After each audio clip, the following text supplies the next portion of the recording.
Semuanya diawali dari langit. Puluhan hingga ratusan rudal meluncur dari segala arah. Rakyatnya menangis, penguasanya menghela nafas. Semua media sepakat, perang ini disebut serangan balasan. Tapi di balik headline berita, ada yang lebih besar. Sejarah akan ditulis ulang. Iran boleh saja menjadi relawan, tapi siapa donatur utamanya? Ingat, perang ini tak lagi milik Iran dan Israel. Ini tentang sekutu, tentang hegemoni, tentang siapa yang berdiri di sisi siapa, poros kekuatan yang bergerak melawan dominasi lama. Siapa aktor di belakang Iran? Apa tujuan mereka? Seberapa banyak mereka bisa bertaruh untuk membalikkan keseimbangan dunia? Kita mulai dari Rusia, tempat di mana kesepakatan itu dibuat bukan lewat pidato, tapi lewat perjanjian yang tak pernah dipublikasikan. Rusia bukan hanya sekadar penonton, tapi aktor dalam senyap yang akan merubah ulang peta kekuatan di Timur Tengah. Sejak runtuhnya Uni Soviet, Rusia dan Iran memiliki nasib yang sama. Mereka berada di bawah tekanan Barat, dibenci oleh Amerika, diburu oleh sanksi, dan dari situ tumbuh hubungan yang lebih kuat dari sekadar persahabatan. Rusia menjelma jadi pemasok utama Iran, dari sistem pertahanan teknologi drone sampai logistik rudal jarak jauh. Tidak hanya itu, Rusia bahkan memberi Iran panggung untuk berbicara di PBB sampai BRICS. Pada Januari 2025 keduanya menandatangani Fakta Kemitraan Strategis 20 tahun tanpa pertahanan bersama, tapi dengan klausul pertukaran intelijen terhadap ancaman bersama. Semuanya tahu, isi klausul ini mengarah ke Amerika dan Israel. Melalui sistem pansir, Rusia mengirimkan bantuannya kepada Iran tanpa pengumuman resmi.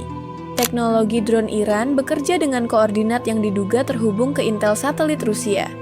Inilah kerjasama yang tidak ditulis di berita-berita mainstream. Dukungan yang tidak perlu dipublikasikan, tapi dampaknya terasa di setiap dentuman rudal yang jatuh ke Tel Aviv. Rusia sudah terbiasa dengan taktik perang senyap, tapi mereka yang berdiri di belakang Iran bukan hanya Rusia. Kali ini negara dengan sejarah panjang konflik, negara yang memiliki senjata nuklir, negara yang tidak hanya tinggal diam. Beri diri dan berkata dengan lantang, Pakistan akan dukung Iran dan membantu apapun yang dibutuhkan Iran. Kalimat itu keluar langsung dari mulut Kaw Asif, Menteri Pertahanan Pakistan. Pakistan siap memasuk sistem rudal balistik Shahin ke Iran jika konflik meningkat.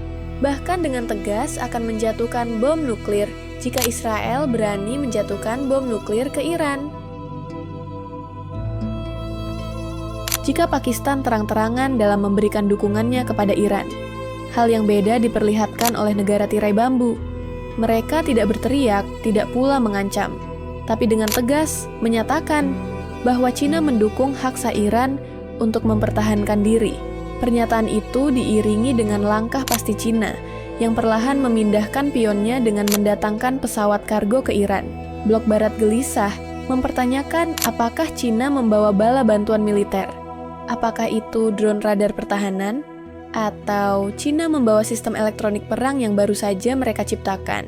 Tidak ada yang bisa memastikannya. Karena Cina pun tidak memberi klarifikasi apapun. Mereka membuat dunia melihatnya dengan tindakan, membungkam lawannya melalui pernyataan Beijing bahwa Israel telah melewati batas. Ruang senyap intelijen pun pecah mendengar pernyataan ini. Ini adalah lampu hijau bahwa Cina tidak lagi netral. Tapi, apa motif Cina sebenarnya? Cina berdiri di belakang Iran, bukan tanpa alasan, bukan tanpa sebab dan bukan tanpa tujuan. Mereka ingin pengaruh di Timur Tengah.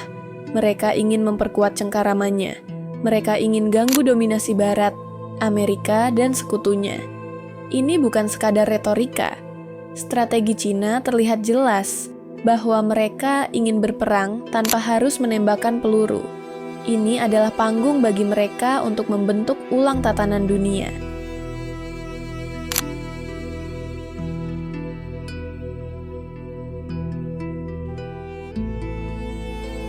Cina dan Rusia memang pandai dalam memainkan papan caturnya, menggerakkan pion-pion dengan perlahan, menggertak lawan dalam keheningan. tanpa publikasi, tanpa pemberitaan yang memuat panjang halaman-halaman headline berita. Tapi langkah mereka membuat lawan gelisah. Jelas ini sangat berbeda dengan satu lagi negara komunis yang ingin mengambil keuntungan dalam perang ini. Dia tidak hanya ingin berada di balik layar, negara ini telah memasuki panggung arena sesungguhnya. Korea Utara, dialah pemasok senyap kekacauannya. Emad, Ghadir Shahab, nama-nama rudal yang kini menebar teror dari langit, yang ternyata jika ditarik ke akarnya, semuanya mengarah ke satu sumber, rudal Nodong, produk kebanggaan Pyongyang. Jelas, Iran tidak bisa berdiri sendiri dalam pembuatan senjata rudal. Dari desain sistem dorong hingga suku cadangnya semua dipasok oleh Korea Utara. Semua komponen strategis dikirim lewat jalur gelap, ditukar dengan minyak dan ditutup dengan dokumen palsu.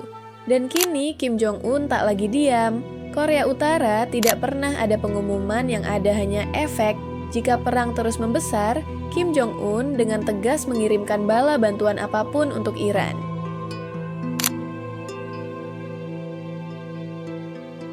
Dari kacamata media, kita melihat bahwa Amerika, Israel, dan sekutunya yang didukung oleh negara-negara Arab terlihat diam.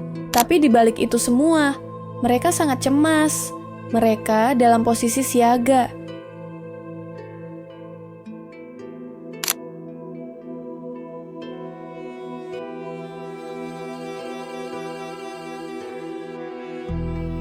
Armada dikirim, radar-radar dipasang, senjata disiapkan, dan kini kita hanya menunggu dua pilihan, bersiap dengan perang nuklir atau memaksa mereka yang berkuasa untuk melakukan diplomasi politik.